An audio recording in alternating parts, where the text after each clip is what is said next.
Where are you at, Chamath? Look at those cabinets. I know exactly where he is. I'm here. I can tell by the cabinets. We'll beep that out. Tomorrow I leave for and then I come home a week from Friday. So that means you're going to be leaving this week, so it's open next week. So I think you're about to get a house guest. wait a second. The house is open? I like late season. Cato Kalin's about to make an appearance. Cato Kalin's about to bless the home. Oh, I'm going to bless that house. You can be sure. I'm going for a little Indian summer on the Italian Riviera. Oh, my God. Let your winners ride. Rain Man David Sack. And instead, we open source it to the fans, and they've just gone crazy with it. Love you, Bestie. Queen of Quinoa. All right, everybody, welcome back to the number one podcast in the world, the All In Podcast. We're back, and you got your original crew. Some people were wondering, are people losing their commitment to excellence? Are people out gallivanting? Would we ever see the core four back? August 14th, we're taping. You'll be listening on August 15th. But gentlemen, we're back. How are you doing, Chamath? You look well rested. The core four. The core four. That's new. Who could ask for anything more? Would you say that the core four could be fantastic? I think on their best days, I would say they are exceptional, perhaps even tipping into fantastic. Did you see it yet, Sax? Yeah. It's pretty great. I think they did a great job. Yeah. That was pretty good, yeah. It's like one of those weird, superhero groups that it's like a real throwback. And I don't think a lot of people get the aesthetic or what they're trying to do there. But I think you're going to love it, Freeberg. You didn't see it yet, Fantastic Four? No. You're going to love it for the science. It's really got like a real throwback to the 50s, 60s science kind of aesthetic. Wrapping up summer months here. In a couple of weeks, we'll be in LA for the All In Summit. A couple of tickets still available, allin.com/events or /yada, yada, yada for the JCal discount. Freeberg, how's your summer going? You doing okay over there, buddy? You showed up last week. You showed up last week. No weeks off for you. Had a beautiful mountain bike ride yesterday with Xander. We ended up how nice. Going on for quite a while. Having birthday dinner with Jason Kuhn tonight. Happy birthday, Jason. Happy birthday, Jason wow. Kuhn. Happy birthday to Big Jason 40. Kuhn. I mean, what a privilege for us to play with a professional poker player so regularly like Jason Kuhn in the home game. We've always wanted to. We've been playing this home game for 2 decades, and we never had a pro there. We never had somebody who truly had achieved excellence in the field. And so it's like getting to be on the court with like Michael Jordan or something. It's like a real thrill for Phil Hellmuth was really excited too. Yeah. I mean, did Phil get a selfie with him or an autograph? Cut it out. Phil's going to get mad. Oh, no. We're going to have to do another apology to Phil. Do another apology letter. Do the apology now, JCal. I'll just do a pre-apology. Yeah, pre-apology. Let me pre-apologize. I'd like to pre-apologize to Beep Lucky, Mark Zuckerberg, Saxy Poo. How are you? Are you you got a little rest and relaxation for you? Yeah, we just got back from Diego's birthday party in the UK. Yes. Oh, very nice. Another one of those birthday. Destination birthdays. I mean, so Not many enough of these of those things. destinations. Oh God. Yeah, it's like 3 a summer, retirement parties. John Herring's having a retirement party. I don't know what kind of flex that is. The kid's like 31 years old. He's like, I got into SpaceX. I retired. I was like, I'm in Uber. I'm still working. What are you going to do for the next 60 years? Our lifespans are going double. You got to keep busy, folks. All right, listen. What a stacked lineup we have. Oh my God. Alex Karp from Palantir's coming. You got Alex Karp? Yes. Freeberg? Oh, I like that guy. Did you get any of the people on my list? You had some good names at the last minute. Yeah, thanks for coming in 8 days. When we send you notes months and months in advance of the summit, when we actually invite people and plan the event and you don't respond, we move forward. And then 8 days before the event, you're like, oh, here's my list of who I'd like to invite to the summit. Can you guys figure out how to get them there? Oh, YouTube CEO Neil is coming. That's great. His name's Neil Mohan. His name is Neil Mohan. Get his name Jason, right. just so you know. Say I was my just looking name. up his name. I know his name's Neil, but I didn't know his last name. Neil Mohan. Oh, and look at that. Energy Secretary Chris Wright is back for round 2 with JCal. I love it. What a great lineup. All right, let's get started, folks. I think the story of the week is this AI psychosis. This is a crazy story. People call it ChatGPT psychosis as well. We'll get into that. But if you're an ex-user, you've seen this discussion over and over again. It's called being one-shotted, okay? That's like you get sniped in a video game or something. People are starting to have delusions that are being triggered by or enhanced by AI chatbots. The core of the issue seems to be that these chatbots, as you know, are sycophantic.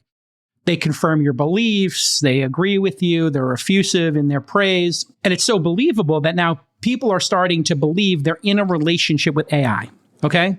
And OpenAI saw this becoming an issue, and they made some healthy use updates to ChatGPT. It's no longer going to tell you whether or not to break up with your boyfriend, to leave your spouse. It prompts you to take a break after long sessions.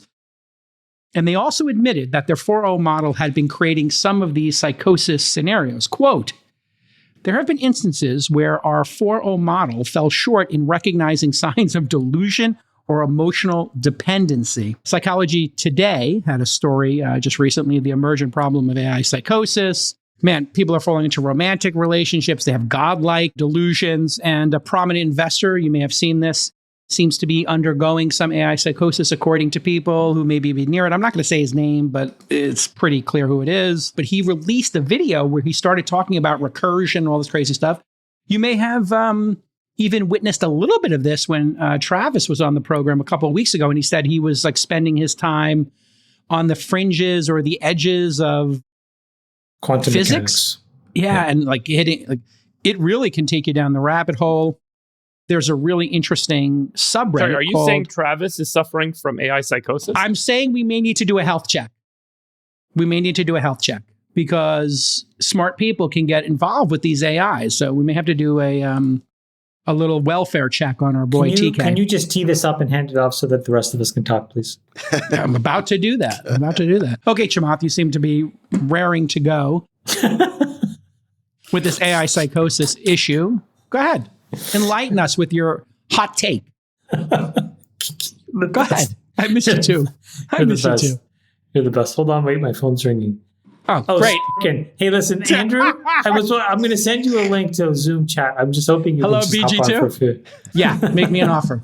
Sure, I'm in. Yeah, these idiots just paid me $50 million to come join your podcast and make it higher rated than yours. Okay, great. Yeah, okay, I'll see you on your boat. It's like in the major leagues when like a double trade happens. So we get Andrew Ross Sorkin and then Gerser and Gurley get Kalkanis. That would be really interesting. It's a 3-team deal. You're also getting... Let us know in the comments if you would like to see that trade. Okay, Chamath, you got any thoughts on this? You seem to be raring to go on this issue. I don't really have much thoughts on this AI psychosis issue per se, but I do think that it's part of a bigger trend, meaning these things aren't created overnight and out of nowhere. I think we've known for a while that, what does Scott Galloway calls it, the loneliness epidemic? Is that? Mm-hmm. Which I tend to agree with. I mean, I think that there is a profound shift in how young people connect with each other and with the world at large. And I think that they are becoming more isolated. And I think the dangerous part of AI is that it can replace whatever flimsy connection that people have left to their real world community. So if you think about like how much influence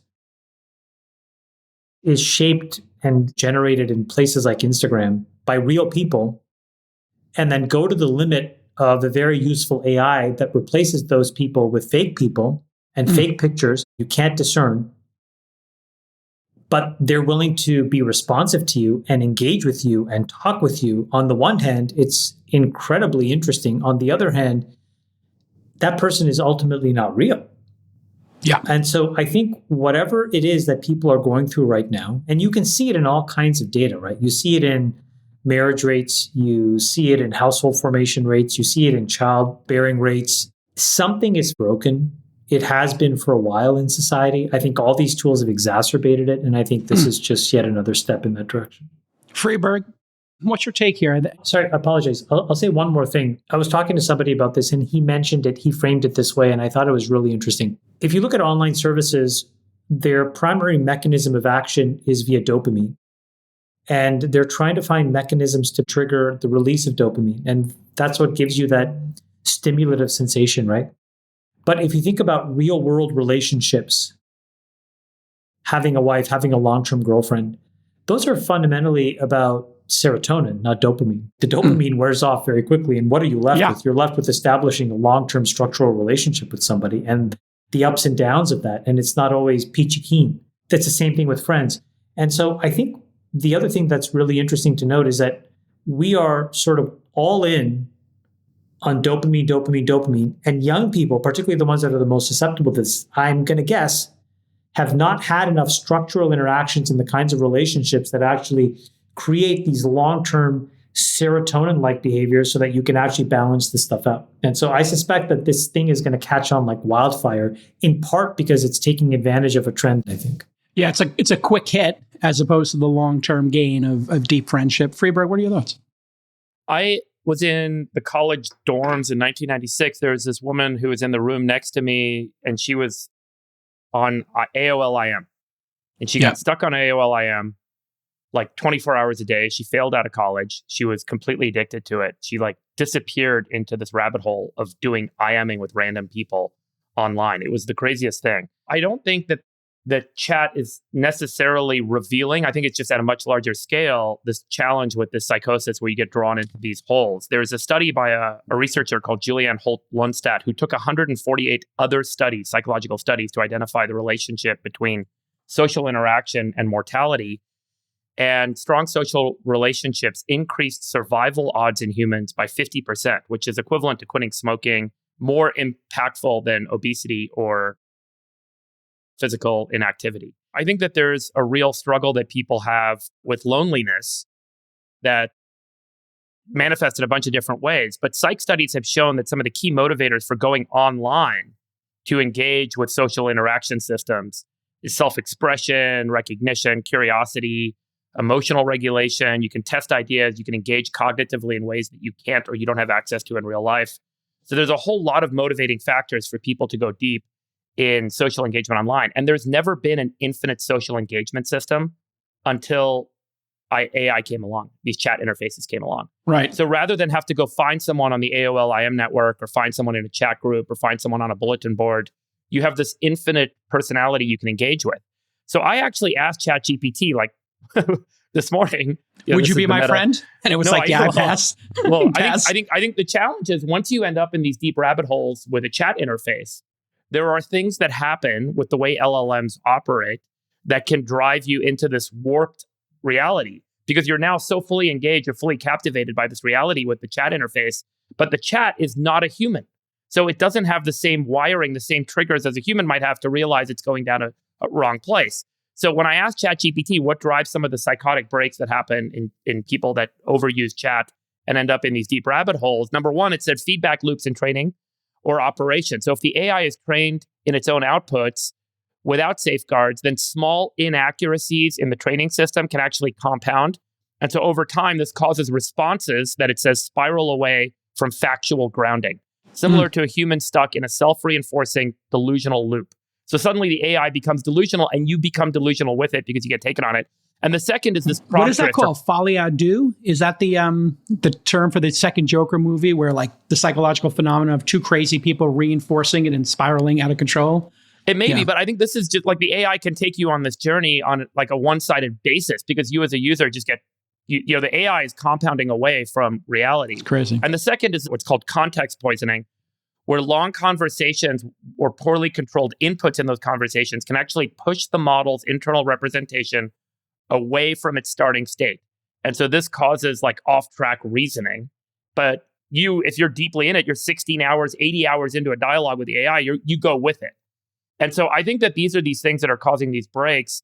But I don't think that the motive for human social contact is new. I don't think that the digital interface is new, but I do think that there are two things that are new, which is the infinite engagement you get with a chat interface. And second is the way that the LLMs operate that can actually cause these breaks that take people with them. And I have personally seen it.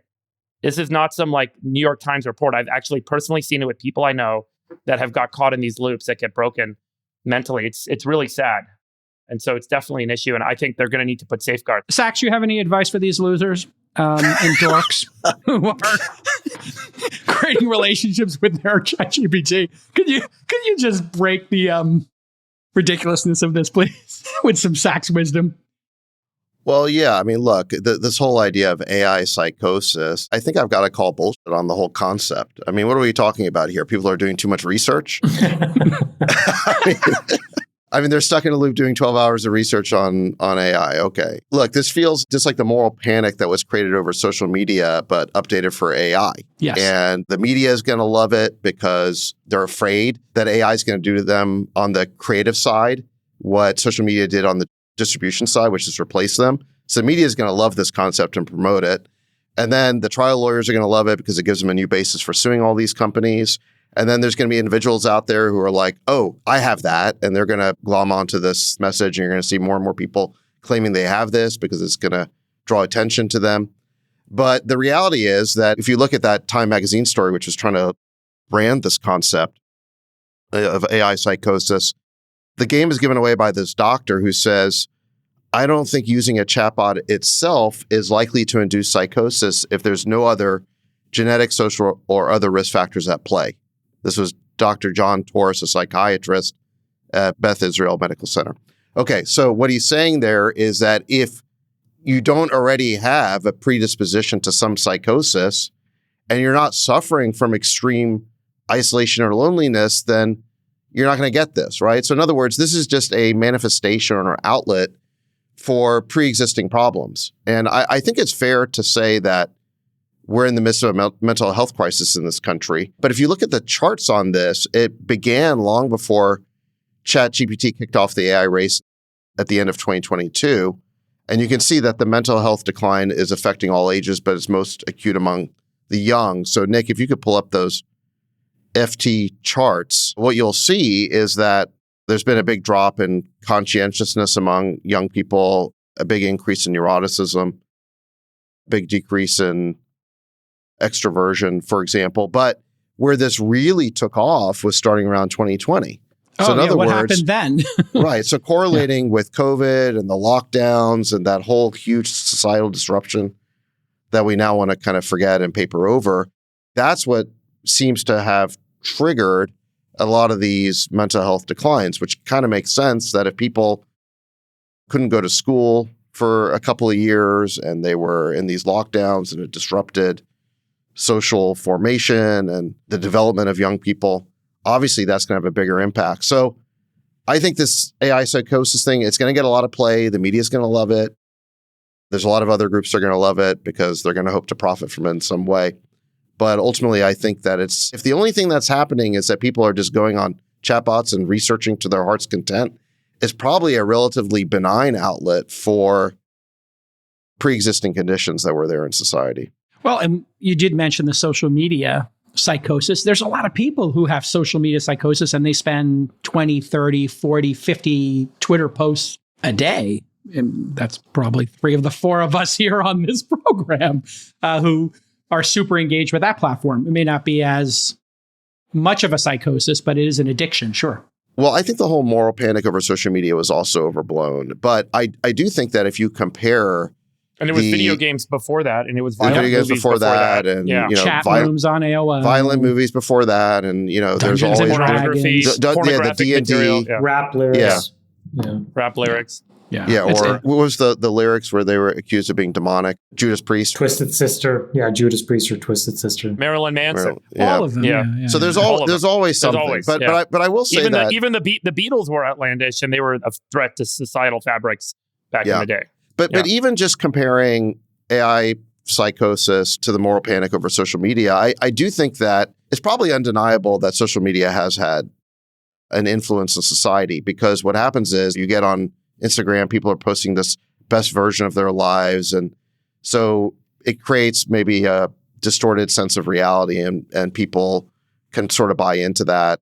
They get set. And there is something to X being addictive and Blue Sky now, because and people spend too much time on it, right? Yeah. So look, I'm not saying that these things don't have any negative consequences. I just think that the panic about them is overblown. But if you just compare this so-called AI psychosis to the effects of social media, again, I think it's relatively benign because it's something that people are doing to inform themselves about things, and they can go down rabbit holes, but it doesn't really trigger feelings of envy or inadequateness in the same way that social media can, I think.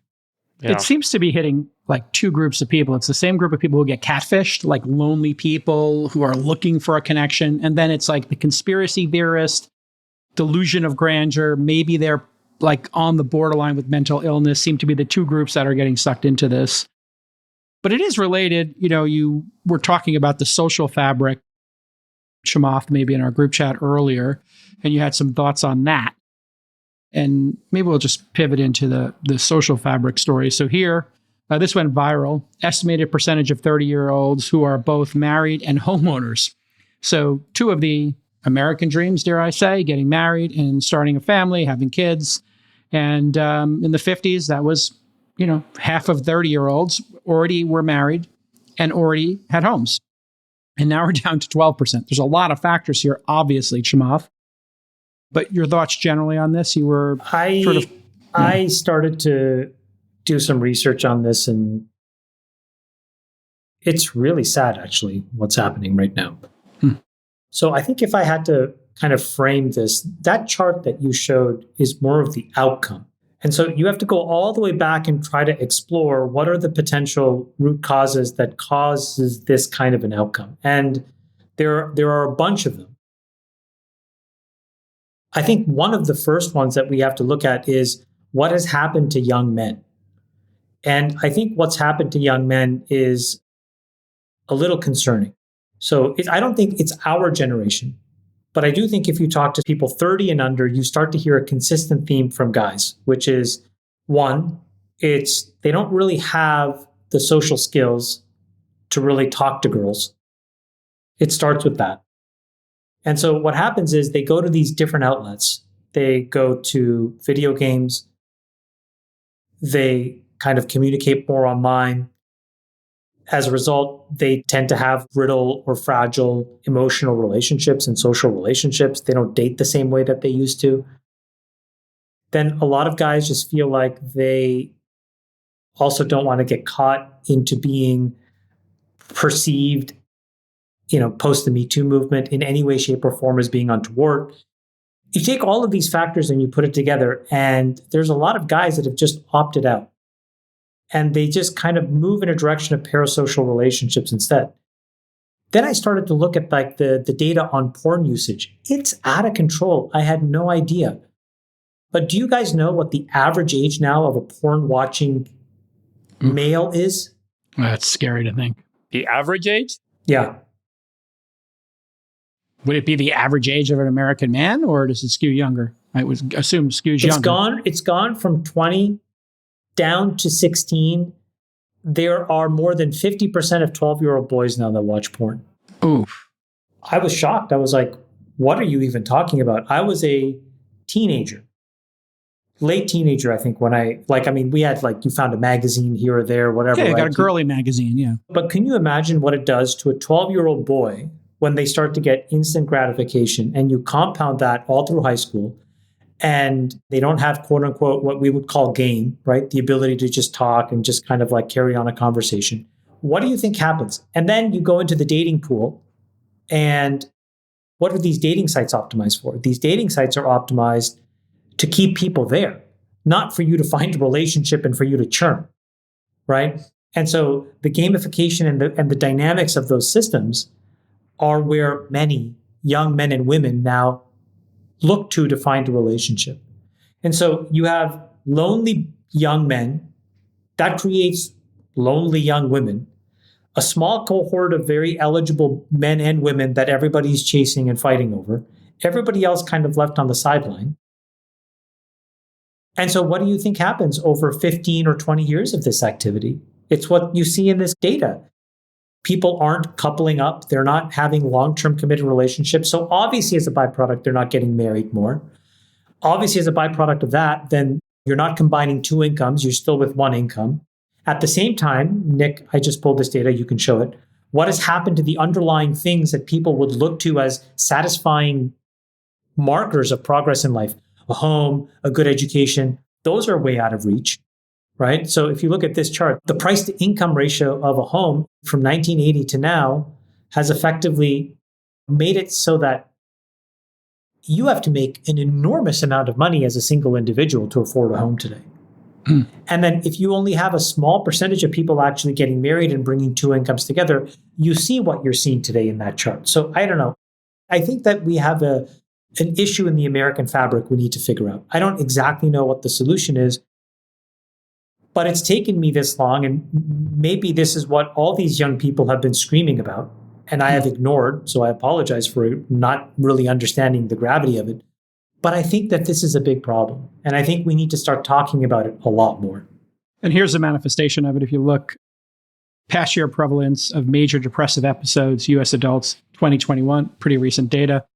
And that 18 to 25 spike, look at that, Chamath. And then 26 to 49. And then the older generations maybe not having these massive depression episodes. Friedberg, any thoughts on the American dream changing and young men? Yeah, I think there's a lot of conflated factors here. They can certainly be related, but there's just a lot to unpack and all that. Yeah, let's do it. I can comment on the one piece. I think we talked a little bit about, getting lost online. I mentioned when I was in college that year, 1996, when that woman got lost in AOLIM, we had dial-up internet. It was, a very different world where we're all connected 24/7 on our phones. I'm sure we all have average phone usage of 7 hours a day today. So there's a lot more rabbit holes to fall into that reinforce this isolation. It doesn't actually solve your isolation or loneliness problem when you get stuck on a phone or stuck on the internet. It actually magnifies it and makes it worse because you start to see all the things you don't have and you start to feel worse about yourself. And that leads to all of these kind of, I would say, difficult social contexts that Chamath's talking about. With respect to affordability, as you know, I think that that's a distinct point, which is related to our expectation that the government can and should always solve our problems for us. And as a result, we created the federal home loan program, much like we created the federal student loan program, both of which I believe created bubbles in those markets. We created this concept that every American family should be able to afford a home. And our solution was to pump a bunch of money into homes through the federal home loan program. And that ultimately led to bubbles of inaffordability for homes.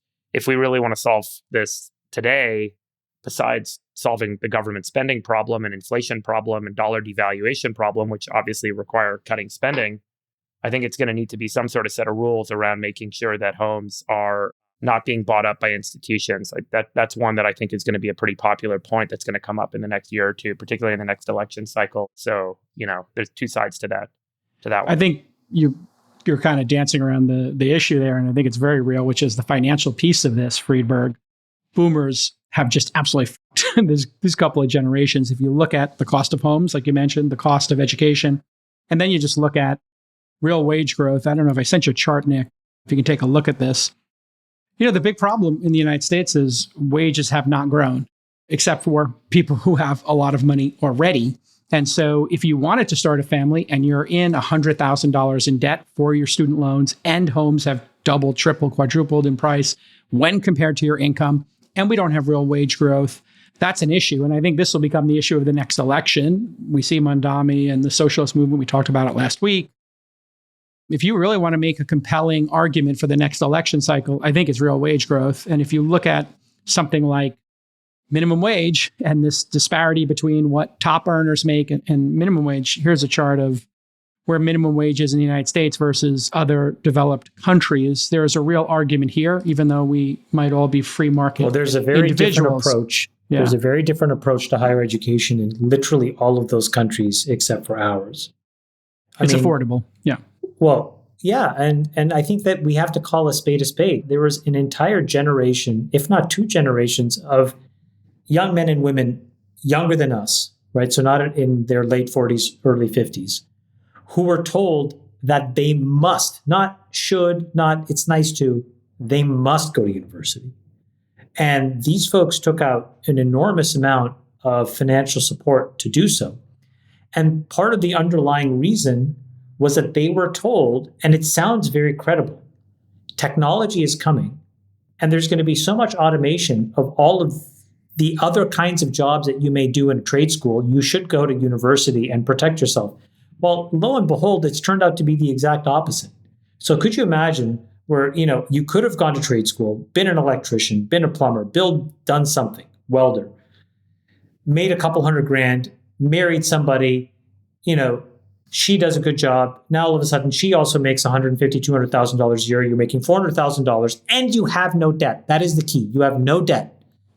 When you make $400K and have no debt, I'm sorry, but that is probably actually better than being the doctor making $1 million. And then there are all of these other jobs that aren't a doctor where you're still saddled with the $300,000 and you have no way of paying it back. So I think that that's also a really important issue that we have to figure out at some point. There was a framing of the issue for an entire generation that was probably wrong. If I had to bet, I would bet that engineers are more likely to have their jobs replaced in the short term than welders and plumbers. Okay, Sachs. I mean, we're talking here just about the American dream. Is it broken for these next generations? Low wages, high debt, no ability to buy a home. And this came out of New York this week. Pull up that chart. Slow gains in jobs in New York City for the first half of 2025. Feels like something's happening here with jobs. We talked to Vice President J.D. Vance about this. He had some concerns about jobs for recent grads. This is New York City. Only about 1,000 jobs were added in the first half of this year. Don't know if that's specific to New York, but we had 2 months of data revised. We clearly have some issues with jobs here, and young people are clearly having a problem economically. They might be upside down. What are your thoughts here, Sachs? Possible we're talking solutions. about so many different things here. I'm not sure how a specific data point around a few months of jobs reports in New York City is really relevant to a trend that started in 1950. I mean, are we talking about this? I mean, this is the chart that went viral on X over the weekend, and a lot of people are commenting on why this is, which is starting in the 1950s, you had about 50% of 30-year-olds were both married and homeowners, and by the early 2020s, that number is about 10%. So that's the big societal change that's happened over, especially the last 30 years, and the question is why.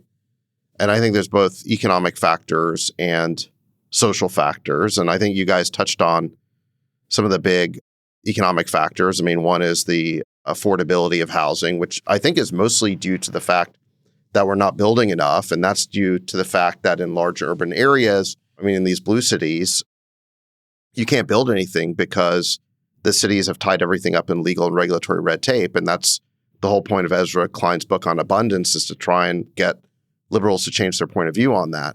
So you've kind of got the affordability of housing. And then you've also got the college scam, which is you got these kids graduating from college with, I don't know, $200,000, $300,000 of debt because the cost of college has skyrocketed over the last few decades, which, that was not true 30 or 40 years ago. You could get a decent college education without graduating so mired in debt that obviously there's no way you're going to be able to buy a house and start a family and that whole thing. So I think there are these important economic factors, but at the same time, there are a lot of these social factors that you're talking about. It does seem like young men are less self-sufficient. I mean, you've got these data points around isolation and loneliness, but you've also got these data points around lack of self-sufficiency. If you could put up the FT charts where they talk about the ability of people to make plans and follow through. Exactly. Look at this. I mean, so there's been a big change among the 16 to 39-year-olds in their ability to make plans and follow through, in their perseverance, in how easily distracted they are, how careless they are.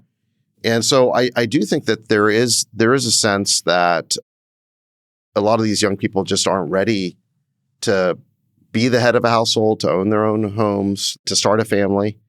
And I think there's some good questions about why this is. And I wouldn't rule out the effect of woke poison running through the school system here for the last 20 or 30 years. I mean, if you raise white males since kindergarten to believe that there's something wrong with them, they're the evil group in this morality tale of woke that's been told, they're going to internalize that in some way. And maybe check out. Maybe opt out. I think it plays out in a lot of different ways. Yeah, they opt out. But I wouldn't rule that out either. But it's hard to say exactly. I think that Chamathi mentioned the online dating sites. I mean, I think there is something to that where the dating sites have made the dating market more efficient in a way and more globalized. But is that a good thing? I mean, you used to have a lot of hyper-local dating markets, and maybe it wasn't efficient, but maybe that was more conducive to average people hooking up. Whereas, yeah, I mean, like you mentioned, another thing. Remember, think of the number of people you guys know that met either a long-term boyfriend or girlfriend or a spouse at work. Yep. But if you ask young people today, is that even allowed? That is so verboten. It is like so off the...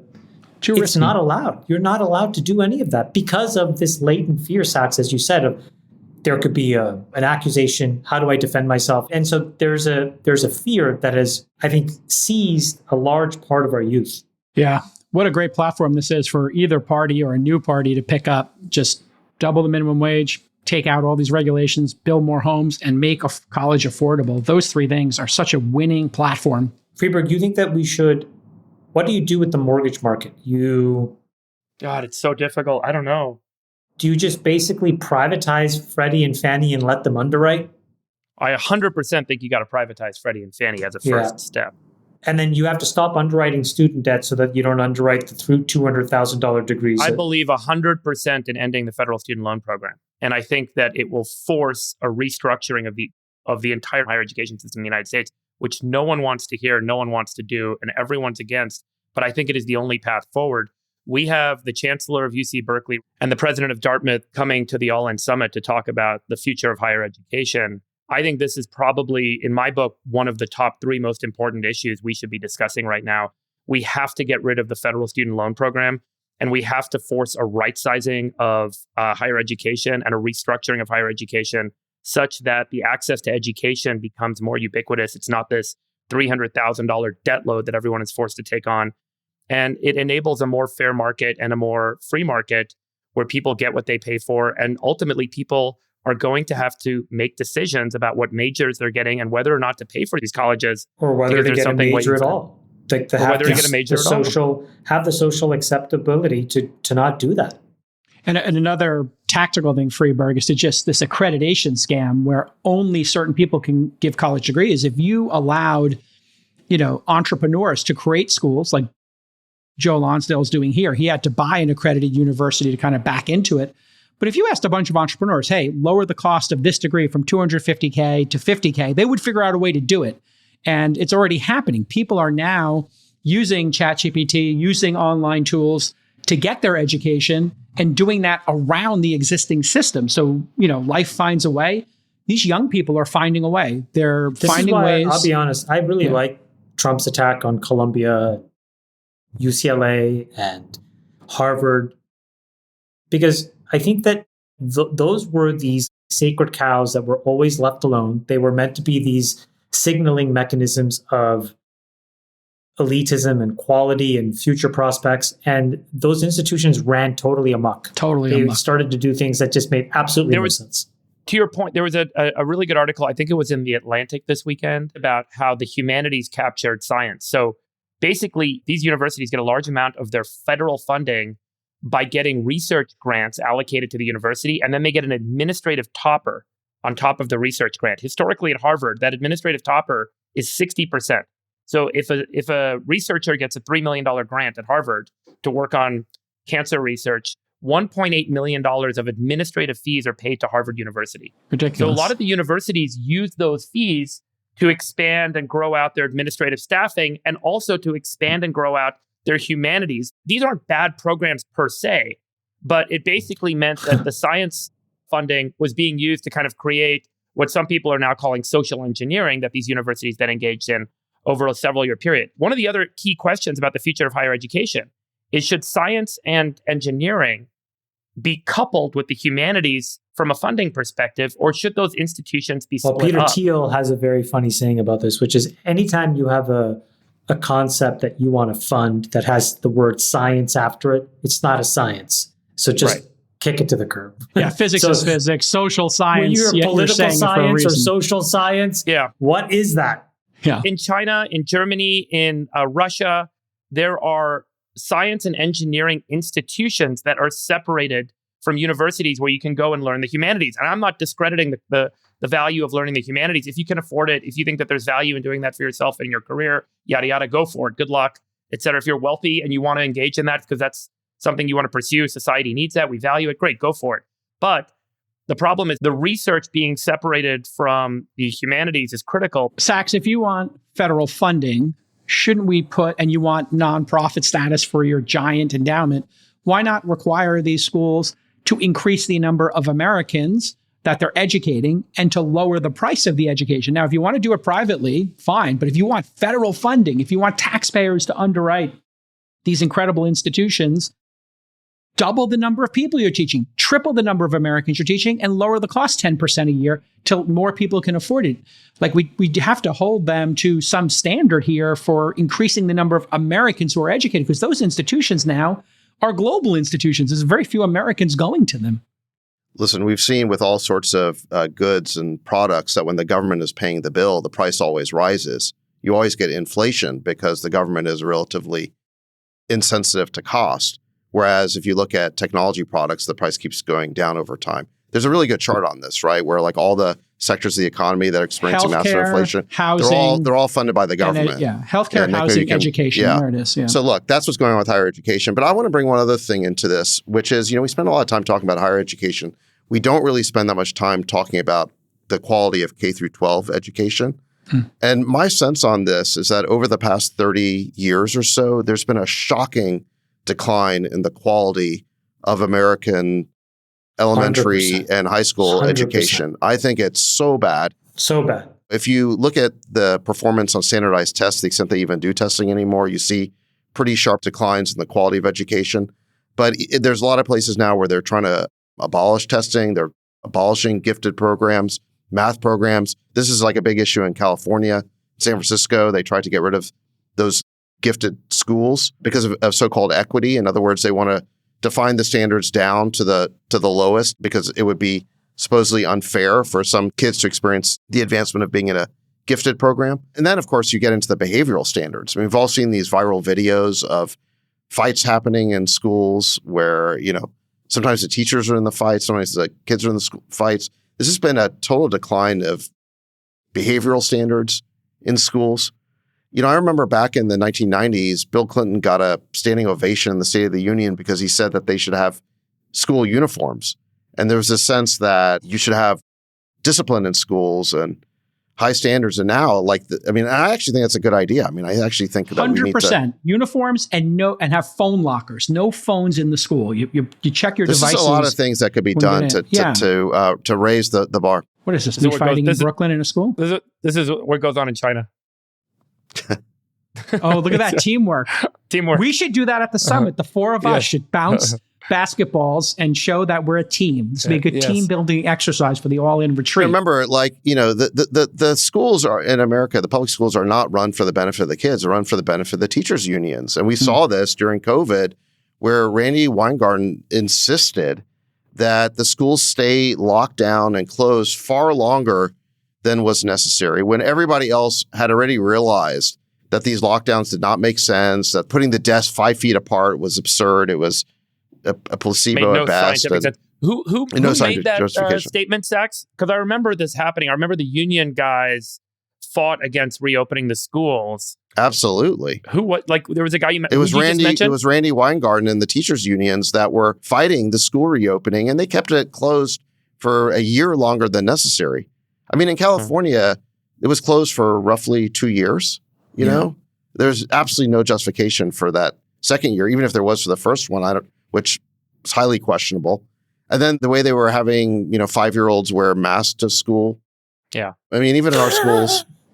No, I mean, I had my 5-year-old was they're trying to put this mask on him, and it's so sad. And then it was absurd. When it was falling off, and they never wore it to begin with. It was always the nose was out, and you're like, okay, so this is so performative. Yeah. When it was cotton anyway, it was. But we talked about this during COVID. What is the damage going to be to these kids? And we're seeing it now in a range of things. I remember when I got rid of the masks, my 9-year-old, who was maybe 6 years old at the time, she refused to take it off, and she was scared. She's like, "No, Dad, I can't take this mask off. I don't want to die." And I'm like, what are they telling you at school? You're not going to die. Nobody's wearing a mask anymore unless you're at the Socialism 2025 conference when everybody's wearing. I don't know if you saw that. The Socialism 2025. They're literally after they do their land acknowledgements, they mask up. So it's a panel of people in 2025 wearing masks. Wait, is there really a Socialism 2025 conference? Oh, we have to go next year. I think we should host an all-in panel at this. We should definitely do some programming at the 2026 Socialism. It's amazing. It's like the Democratic Socialist Party. Oh my it's God. incredible. It's incredible. I might register for the party to get the invite. We should totally go undercover. We should wear we should get goatees and suspenders and go as baristas, and just talk about how we're going to seize the memes of production. Here's it would be so great. All in undercover. If you look at the red bar here, just in current dollars, the average tuition fees.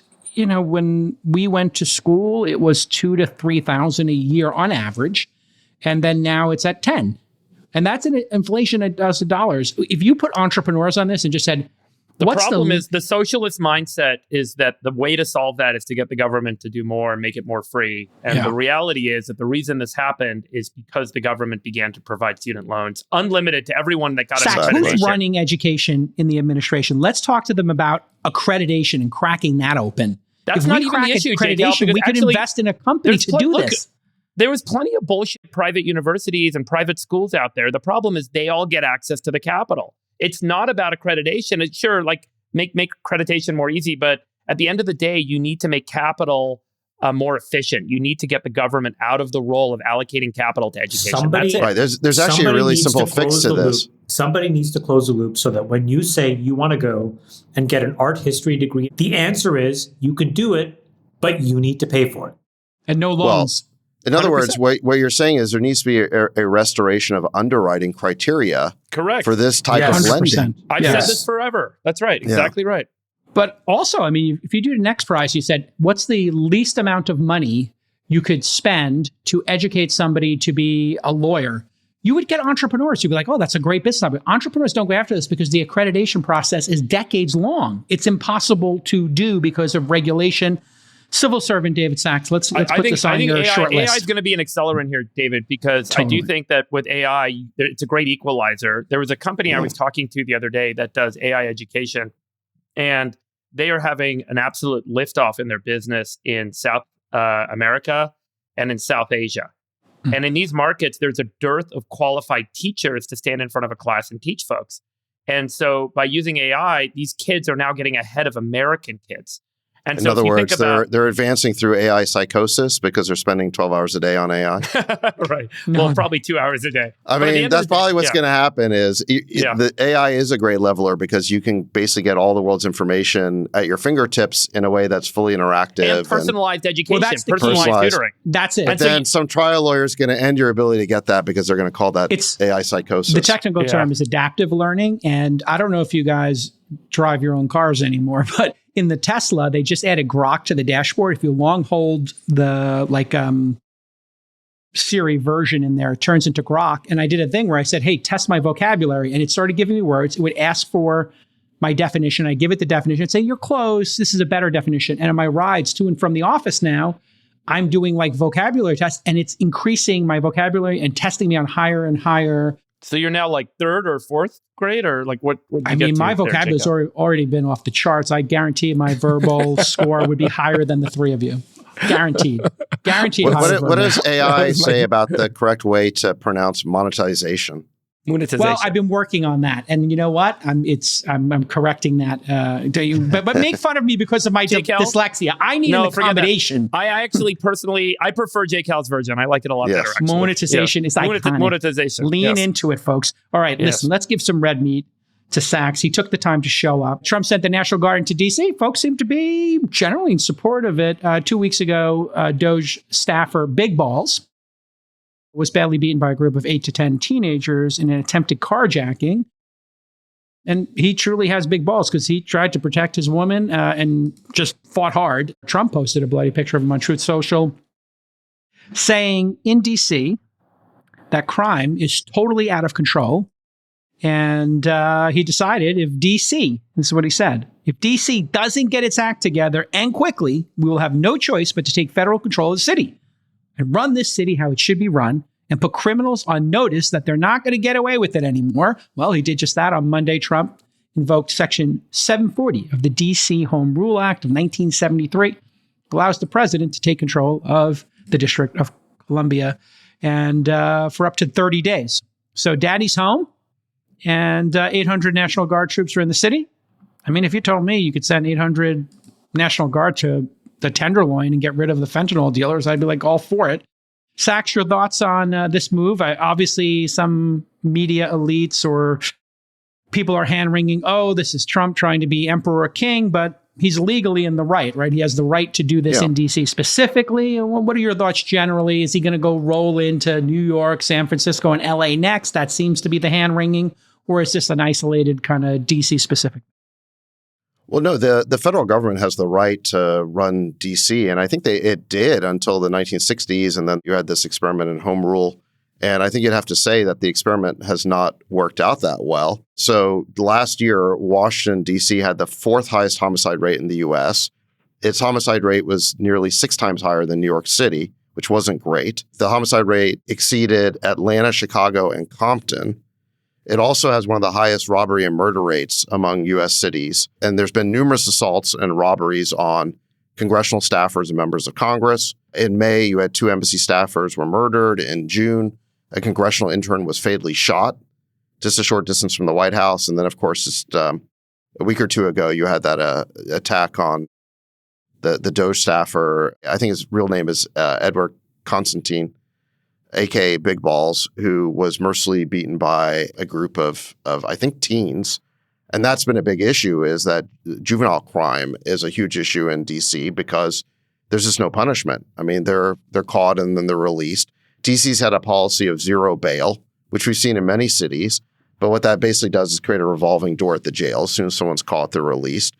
And then you've also got vehicle theft in the districts over 3 times the national average, again, because even when they catch someone, they just let them go. You've got repeated armed carjackings and violence, again, by teenage gangs.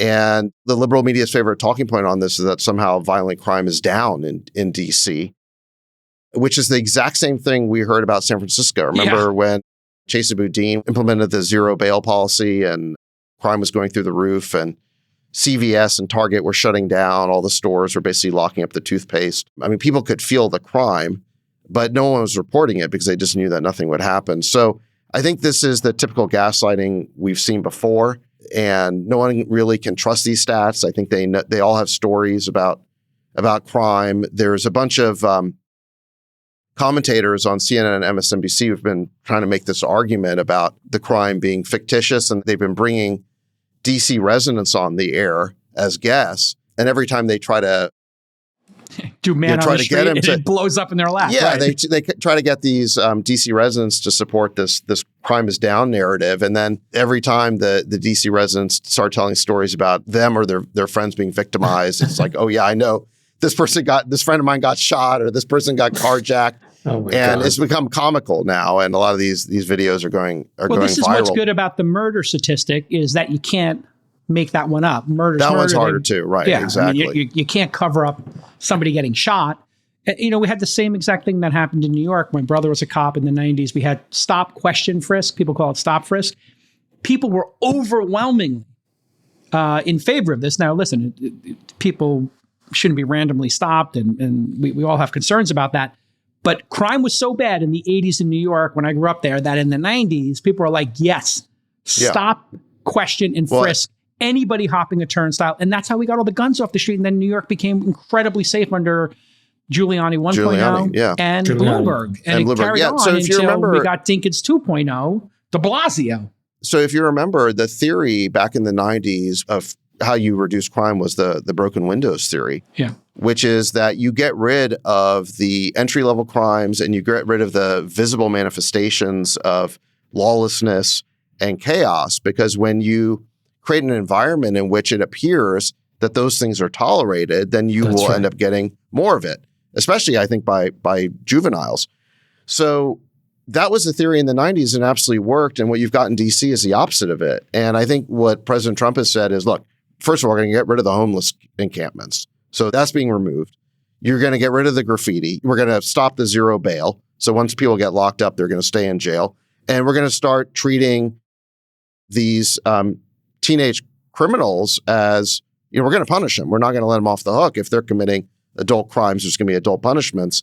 I mean, this is the right direction to go if you want to reverse this lawlessness in DC. And I think it's going to have an impact very, very quickly. I think it's going to work very quickly. And I think that Democrats who are denouncing this are falling into this trap that I think we saw on the border as well, where they appear to be supporting criminals and gang members, just like they did on, with the deportations where they start resisting the deportations of MS-13 gang members. They fell into a trap there. I think they're going to fall into a similar trap here in DC because I think this is going to work. And I think it's going to provide Republicans with a very important counterpoint, because I think one of the problems with crime is that it is a local problem. And the truth is that it's been very bad in blue cities, and Republicans just haven't had power there in order to effectuate a change that they could point to as a solution. And I think that DC provides that opportunity. If Trump's plan works, I think it'll show that Republicans have the solution on crime, and it'll hopefully help provide an alternative in these deep blue cities. And here's a chart just to put some numbers behind it. This is gun assault rates in Washington, D.C. You can see it spiked under Biden, went up a bit. 2024 came down at the end of his term, and then it's lower this year in 2025. That black bar is the first half. So it is trending in the right direction, but it's still not acceptable. Sachs, I guess the question is... I just don't know if we can believe all these statistics. So just last month, there was a DC police commander was suspended for manipulating crime data to make it seem lower than it actually is. And the DC Police Union says this practice is widespread. In the TV show The Wire, remember they called this juking the stats? Yep. So first of all, you got the people in charge. The way that lieutenants become colonels is by manipulating the crime data. Then you've got the learned helplessness that we saw in San Francisco, which is once people realize that the jails are a revolving door and nothing's going to happen, they stop reporting this stuff. Yeah. Now, you're right that the murders, I think, are hard to cover up. I think those probably are accurate. But the things like carjackings or assaults, things like that, or shoplifting or theft, I think a lot of that stuff just goes unreported.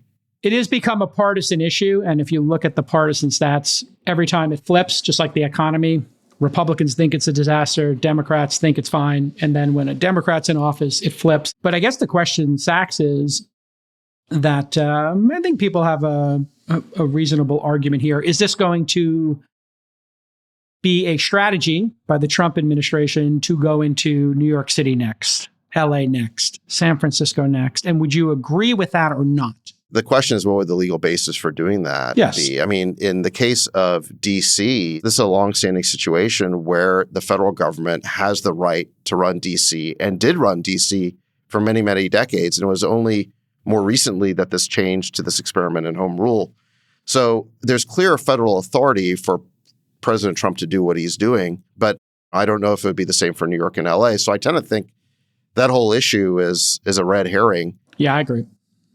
Yeah. Strongly agree. Here's the Gallup. Freeberg, I'll let you comment on this, but this is partisans' perceptions of local crime. As you can see Trump's term in pink, and then Biden's in blue, and then before that, Obama's. And Republicans think under Biden, it was like a massive issue crime, and Democrats thought it was no issue. And then you go to Trump's, it reverses. Slightly more Democrats think crime is an issue under Trump. Republicans think crime is gone under Trump. Then you go to Obama. Republicans think that crime is a disaster under Obama. Democrats think it. So you just have to look at the raw numbers. But the fact is, homelessness is a major issue here, Freeberg. So I'm curious what you think about what should our policy be on, let's call it what it is, junkies. It's not a homeless issue. These are people addicted to super drugs. Should they be allowed to be on the street? Should they be round up and put either in a mental hospital, in jail, or just generally not allowed to be on the streets in a major city like San Francisco? What do you think, Freeberg? I don't think that we should allow people to live on the streets because it's community property. It's not for individual use. And, I can't leave my stuff on my sidewalk. The city will come and clear it away. Why can someone choose to live on the sidewalk? I think, that's just the rule of law, is just, enforce it. What should happen to those people addicted to fentanyl when they get picked up? What should happen next? There was a case that led to shutting down many of the mental hospitals in the United States. Yes, that people were being abused in them. So then we had Yeah. people, And so the response was get rid of the mental hospitals. But unfortunately, like the mental health crisis is real. We talked about it. The drug addiction crisis is real. And I do think that for the sake of the community and the sake of the social fabric, that is a very good way to spend taxpayer dollars, is to create treatment centers and mental health facilities to take care of people in need in that particular context. I think that it is a heartless thing to leave people living on the street like that, and they should be cared for. So I would be all in favor of, I don't use the term round them up, Jason, but I would say provide like access to care and effectively move them, if they're not going to move voluntarily, move them into those care facilities to create recovery for them. I don't think that we should have homelessness on the streets. I am 100% agree with you. It's totally compassionate to take them off the street and not subject them to life on the street. Now, they are not in a mental state to make their own decision is the key issue, Chamath. So if you had, God forbid, a family member who was on the street doing fentanyl, you yourself, I think all of us would say, yeah, pick the person up. Don't let them live on the street. And if they won't go to a facility, then they have to go to jail. Like, I mean, it's just the nature of it. Some of you know this, but somebody in my family has struggled with mental health pretty severely, has been in jail, and you can't do anything. You can't force them to take their antipsychotics. You can't do anything. Yeah. So I unless the rules change, these things are like, but for our ability to intervene, this person would be on the street, is my guess. Yeah. Well, I mean, I agree with what Freeberg said about this. And just another case is city of Austin, which is a deep blue city within a very red state, but they had a very permissive policy towards letting people camp out on the sidewalks, and it ruined the downtown. And then they passed a ballot initiative there, and they moved I guess you call them homeless people, to a campground. So yeah, I mean, the best solution would be to move them into treatment or some sort of mental institution. But if they won't go to that and they insist on living outside, then at least if they're going to insist on camping, put them in a campground. You don't put them in the middle of the sidewalk in public places where it's extremely disruptive and threatening to the safety of everyone else. I mean, obviously, having people camping outside our national monuments has to be the worst possible place for these people to be. They have been relocating homeless people to campsites, and there's plenty of land here to do that. And when will the National Guard be in DC? They're there. Oh, this is perfect because I have to be there in September. Nick, I sent you a picture of what I'm going to wear. This is what I intend to wear in DC when I go. That's what I'll be wearing. Chamath's going to wear his gold chains again? You feel safe enough to bust out the bling? You look good in that photo. I like the mustache. I don't know why you shaved it. I was all in favor of it, my friend. Thank you. Anyways, I'm going to break this out in September. Well, here's the thing is, if you actually spend time in DC, then you're very happy about these changes. You're very happy about the National Guard coming in and making it safer. You're happy about the homeless being moved out. And this is why Mayor Bowser, who's the DC mayor, is playing it very carefully. I mean, she's a Democrat, so of course she's denouncing the takeover as authoritarian. That's not a surprise, but she's also acknowledging the legality of this by the Trump administration, and she's been pledging to cooperate. So she knows that cleaning up DC is going to be popular with the residents, even if it offends the groups. So I think that's pretty interesting. Yeah, that she sees that this is going to be it's popular enough that she has to play it carefully. And I think that, just politically speaking, that if Democrats keep opposing this, I think they're falling into a trap that Trump has laid for them. 100%. I mean, if you asked, and I tried to find some statistic like this, it'd be great if somebody would do this one, but if you ask people with families, let's say, who live in DC, are you in favor of this or not? People who actually have to live under these conditions, I'm guessing 80, 90% are like, absolutely, this has to end. And if this is the quickest way to end it, sure, send in the National Guard. It'll be a good deterrent and get a little extra support. I don't understand why the Democrats don't do anything other than say, yeah, this situation is untenable. We'll take all the support you can give us. That's the right answer. Well, the Democrats, one of the problems here is that the DC Metro Police Department is one of the most dysfunctional in the country. And a big part of the reason why is because of DEI. The person who leads the department, the chief of the Metro Police, she had spent 23 years on the U.S. Park Police Force and then spent 1 year as DC Metro's chief equity officer, and then was promoted to being the whole chief of police. So basically, they promoted the DEI person to being the chief of police for the whole department. And when she was asked about what the implications would be for the chain of command, she didn't know what chain of command meant. Oh, yeah, that was a weird moment. This is an interview that's going viral right now. Yeah. It's Karen Bass kind of moment. Yeah, like maybe this person isn't up for the job, let's say. All right, listen. It feels like a bit of a distraction of an issue. It feels like just good policing, and if the place is out of control. I don't think it's a distraction. I think it's core. I mean, look. I'm saying the media's reaction to it with like, oh my God, Trump's going to be God King and he's going to go into every city and do martial law. I think that piece is the distraction. I think this is probably just good policy. If he has the right to do it and the place is out of control, clean it up. Right. Let's go on to our next topic. We got a one or two more topics we want to hit here, unless anybody has something they have to get to.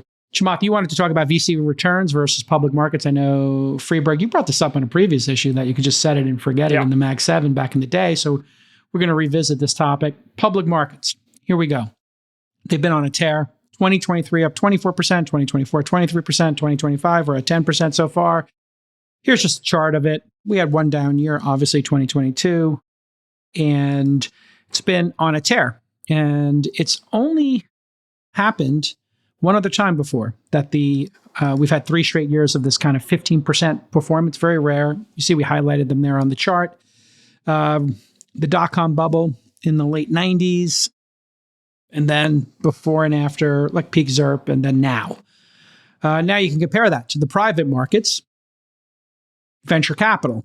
And here's a chart from 2012. And the reason I'm going to show these is when you looked at venture as a category versus, say, the S&P, or a couple of lines up from that, you see the NASDAQ. Venture was extremely, extremely attractive, according to Cambridge Associates, which tracks this.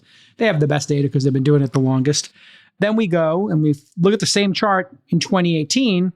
Hey, look, the NASDAQ's doing pretty well when compared to venture, in large part because we had some of these mega hits, the Googles and Facebooks and Amazon, the world, coming to fruition and just going on a tear. And then here we are in 2018. Public markets really start to rip. Same chart, just different time period. Here's 2020. And maybe venture isn't doing as good when you look at it compared to the markets. Of course, you can't do this for the last 5 years or 6 years of venture because they're in the J curve. When you do venture investing, you're expecting it to pay off 7, 8, 9 years.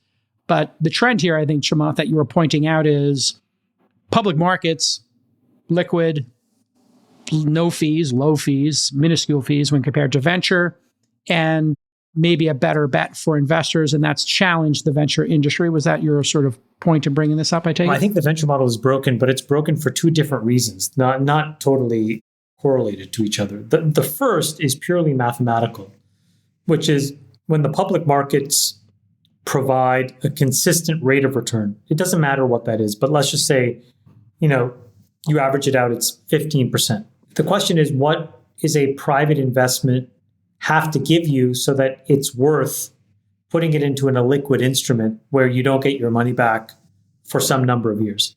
Now, problem number 1 is it used to be that you could get your money back in 6 or 7 years, and the fund would liquidate after 10.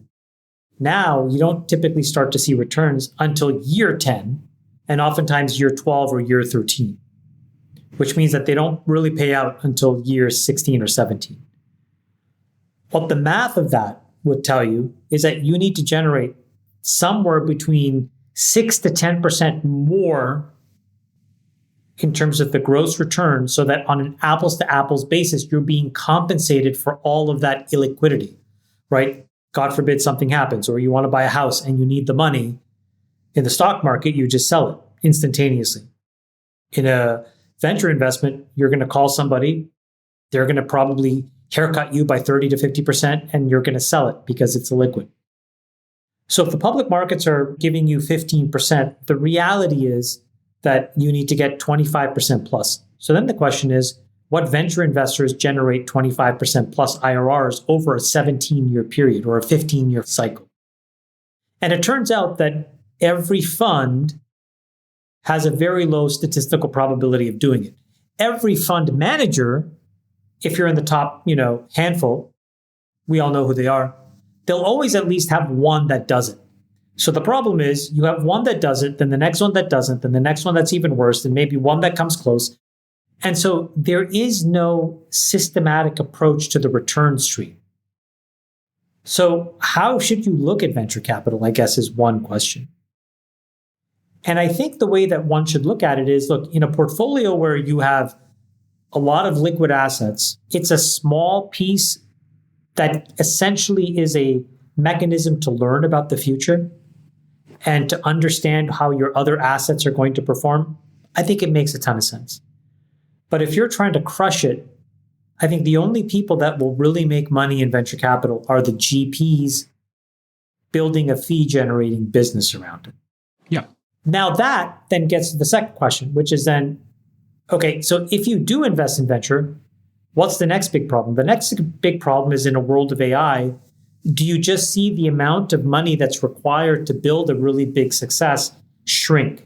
And if that happens, then, how much money can you actually really get working? So if you look at companies like Midjourney, that's a great example of a business where these guys are like, 40, 50, 60 person team generating hundreds of millions of revenue, very profitable. They're not going to be raising an enormous amount of money.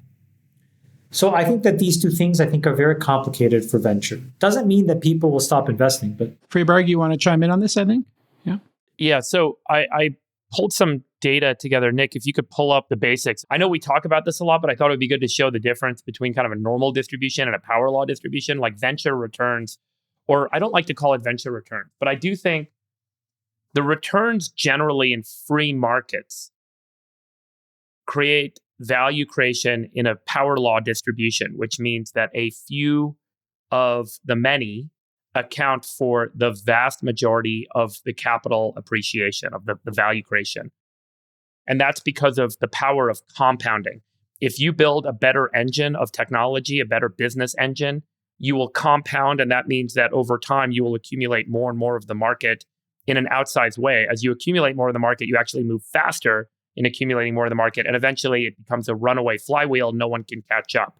That's the key return profile in free markets, generally speaking.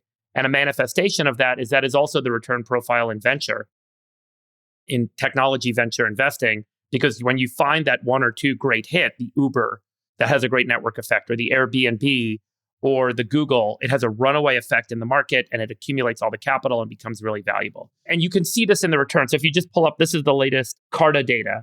So this shows what the IRR by the vintage that the fund was raised, and then also by the size of the fund and by how the fund has performed on a percentile basis. Look just at the 2017 row. So the top decile funds are doing, call it 30% versus, the median fund they're not. doing, Hold on, they're not. These are all markups, paper markups. These are markups. These are not distributed. These are all bullshit numbers.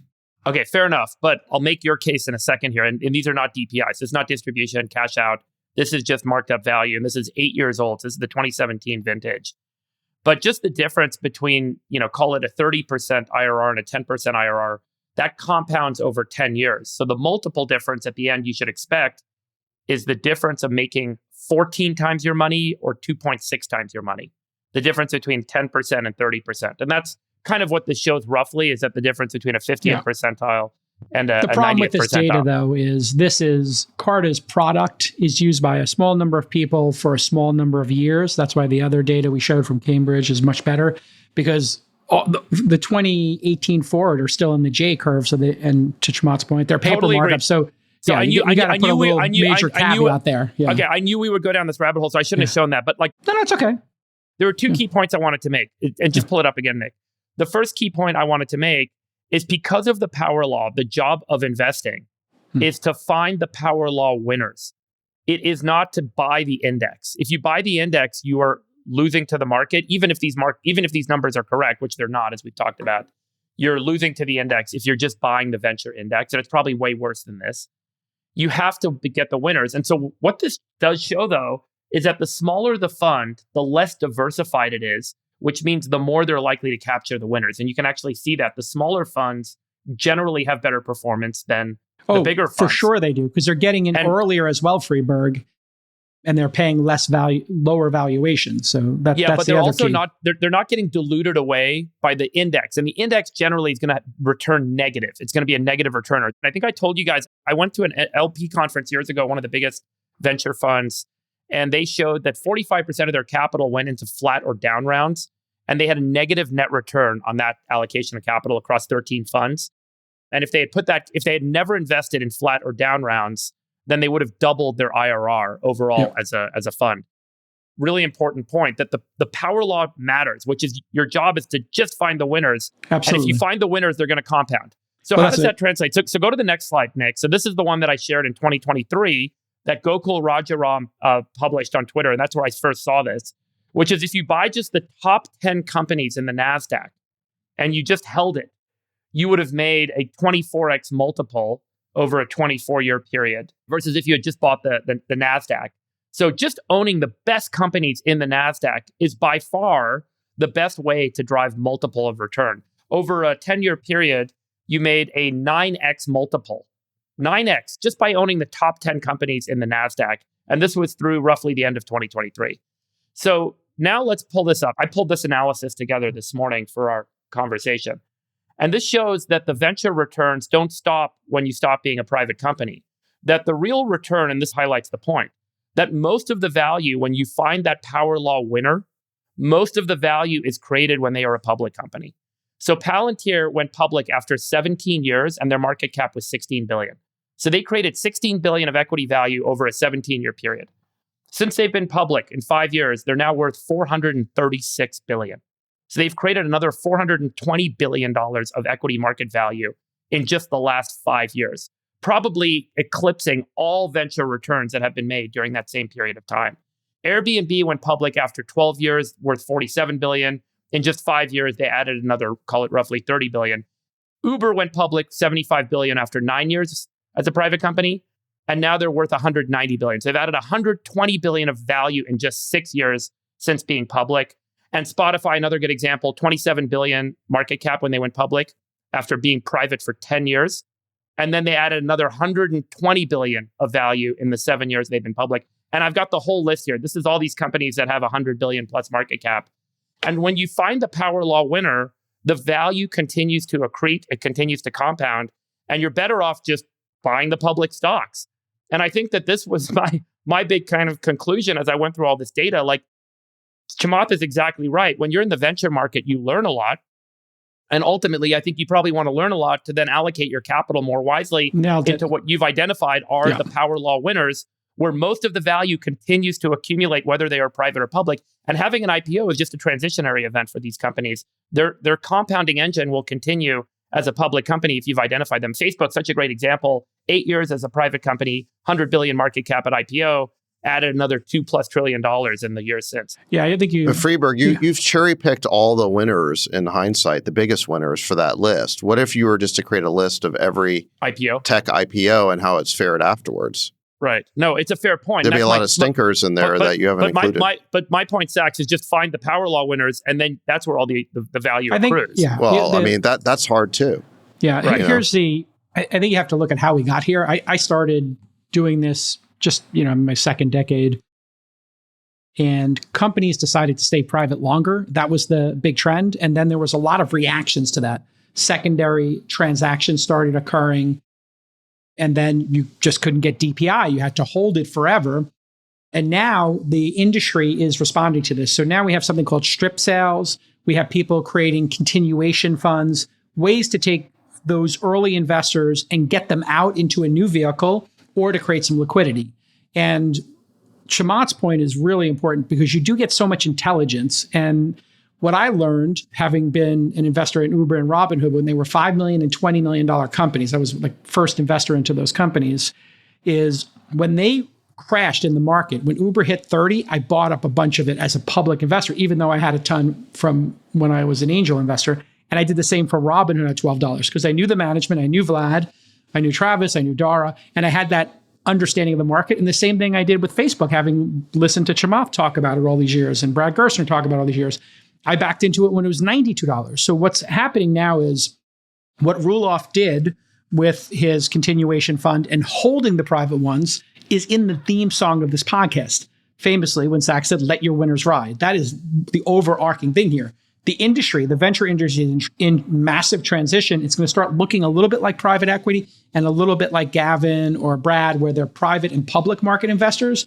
And you're seeing buyouts occur. So people are saying, hey, this SaaS company's undervalued. We're just going to buy the company and we'll start operating it. So venture's in a massive transition. But I think what comes out on the other side is something that looks a lot more like public-private investing, like Roelof pioneered at Sequoia. And we're going to talk to him about that Zach, at the summit. I'll just respond to your last comment. And JCal, I appreciate you saying that because, Roelof is coming to the summit to talk exactly about this, which is going to be great. But that is the job of being an investor. To your point, you're like, hey, you cherry pick the winners. But I think that's the point. The point is that the returns accrue to these power law winners. And the job of being an investor shouldn't be to index a market.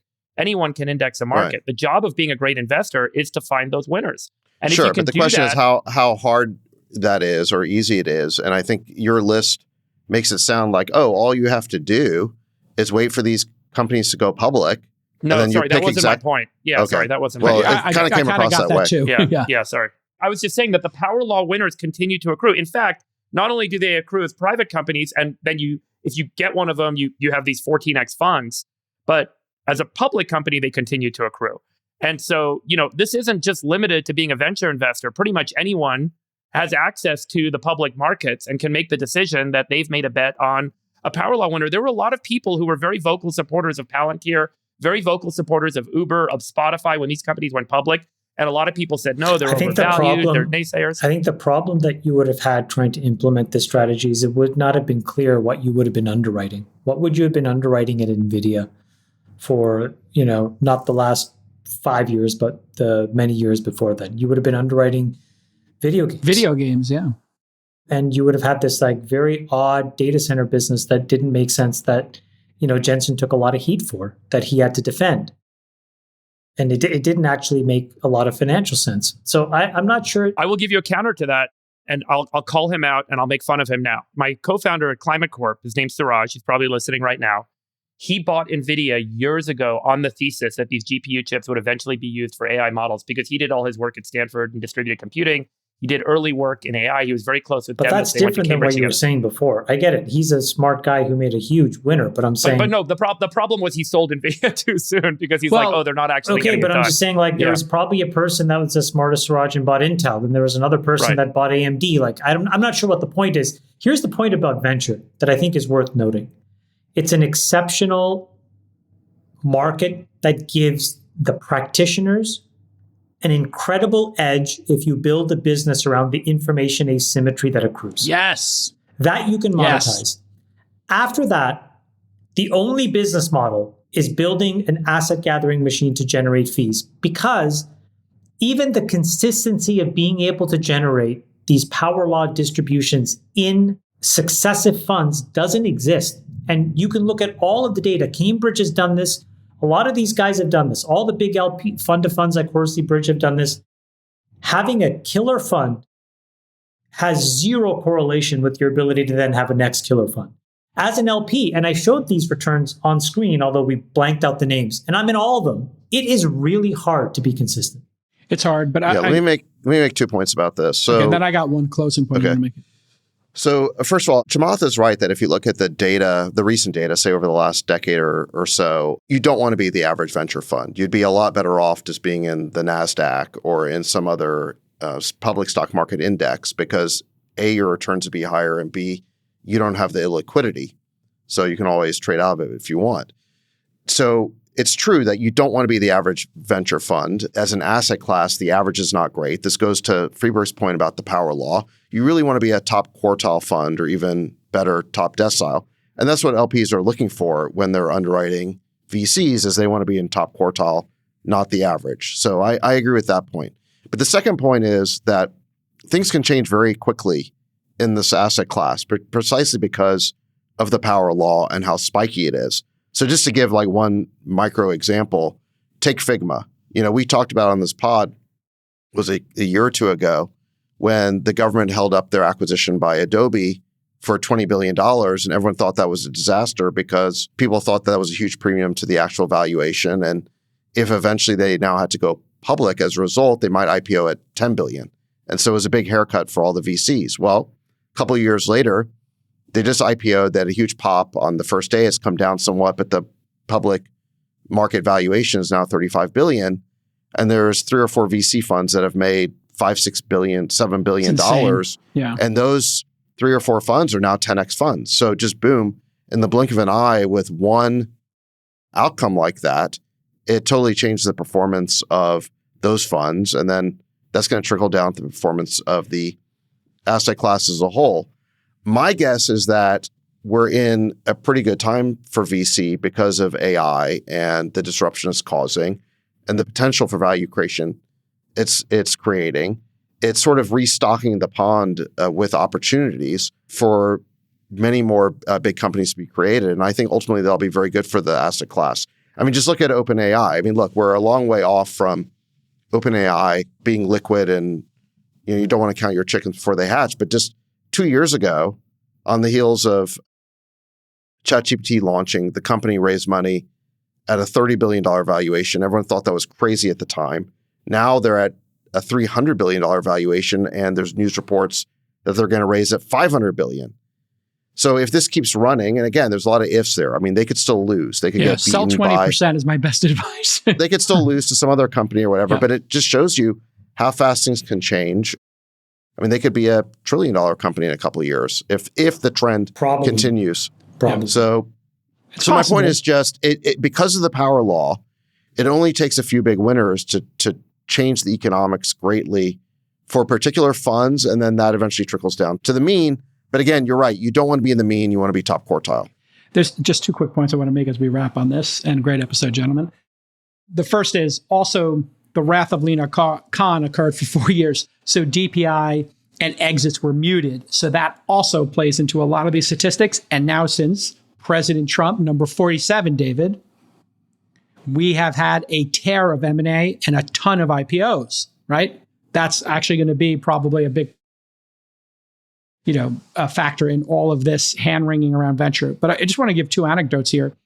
When you have the inside information, Chamath, it's worth, I think, being a venture investor because of that data you get. And I was just always perplexed when I would hear, people on CNBC talking about Uber and Robinhood specifically, because they would be talking, oh my God, they're losing so much money. They lost $1 billion this quarter. They lost $5 billion last year. And we all knew that there would be no difference in consumption of an Uber if it was $13 or $15. And that at any point you could just turn the dial and slow growth and show profitability. And what happened?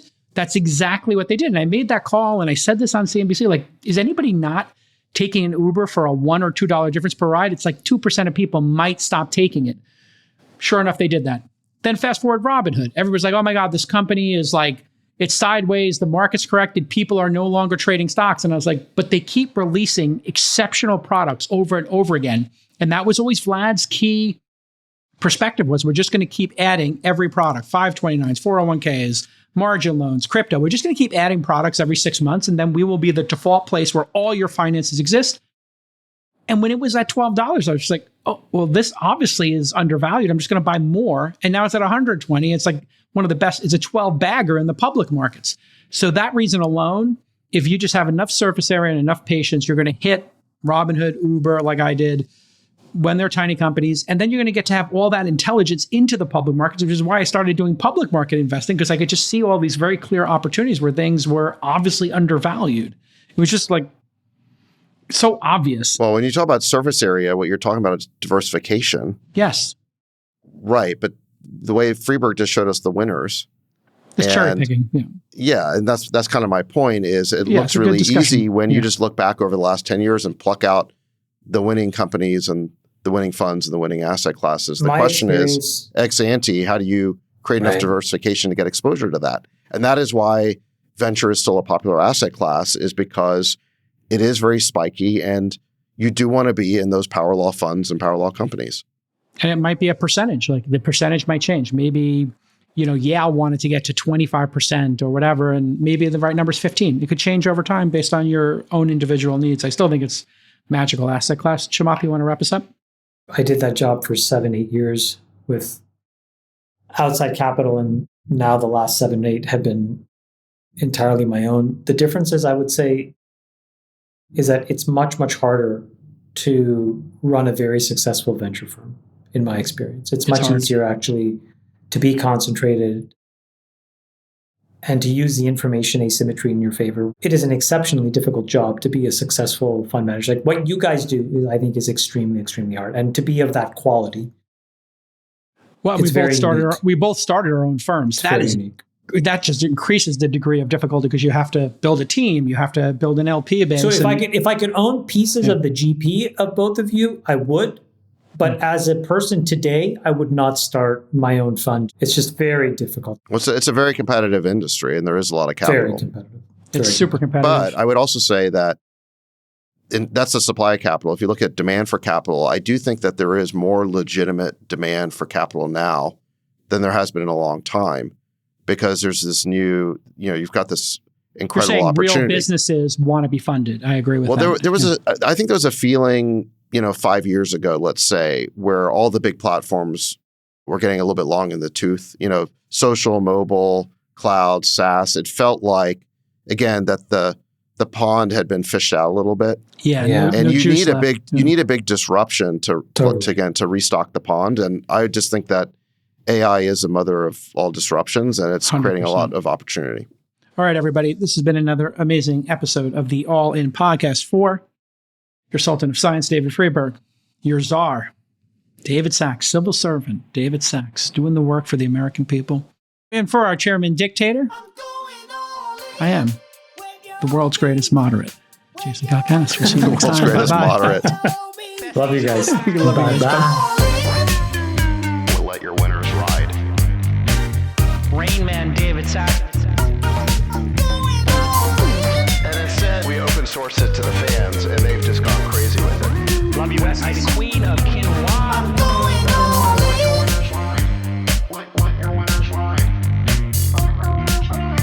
Besties are back. That is my dog taking a notice in your driveway.